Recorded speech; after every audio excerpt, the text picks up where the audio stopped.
Hollywood's gonna do what Hollywood does best, and that's take beloved franchises and shit on them. Next in line to get shit on is Comix Zone, a beloved franchise from Sega from 1995, and it launched on the Sega Genesis and Mega Drive. It's a great game. I played it recently on a live stream and had a blast.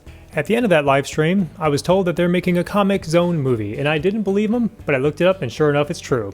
Not only is it true, it's worse than you can ever imagine. Now the news broke on this about a year ago, and I don't follow movies at all, so I was completely in the dark until recently. But here's the article straight from the Hollywood Reporter. The film will reportedly be a loose adaptation of the game, which was released in 1995 and set within the panels of a comic book as the player progressed through the in-game world.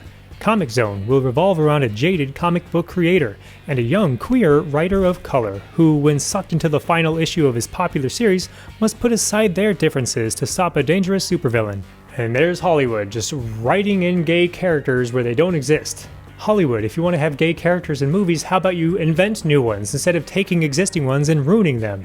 Now the story of Comix Zone is not very intense, it's not very complex. Sketch Turner is a comic book artist and he's working on his comic, and a crazy lightning storm happens in New York City where he lives, and it causes him and the main villain of the comic to switch places to where Sketch is now in the comic book and the villain is in the real world.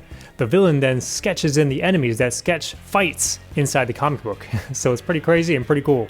Cool little idea for a game. And inside the comic book is another fictional character named Alyssa Cyan, and she's like your ally throughout the game, and she'll help you out, and she joins you in the final act of the game to defeat the villain. And whenever Sketch finally defeats the villain, you actually take Alyssa back into the real world with you, and you guys are like a couple now. It's pretty cool.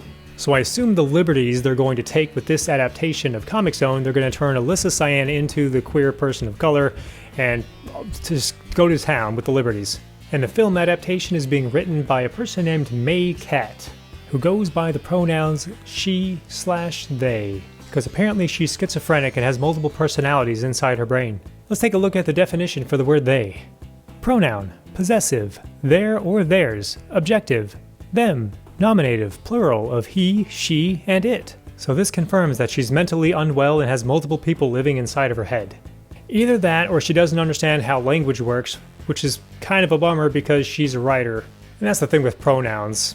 It doesn't matter what you put in your bio, what you want people to call you. Males are he and him, females are she/her. Because that's how language works. But that's it. I just wanted to rant and make this short little video about Comix Zone the movie. It's gonna be a hot, steaming pile of garbage and you can take that to the bank. But anyways, thanks for watching and have an awesome day.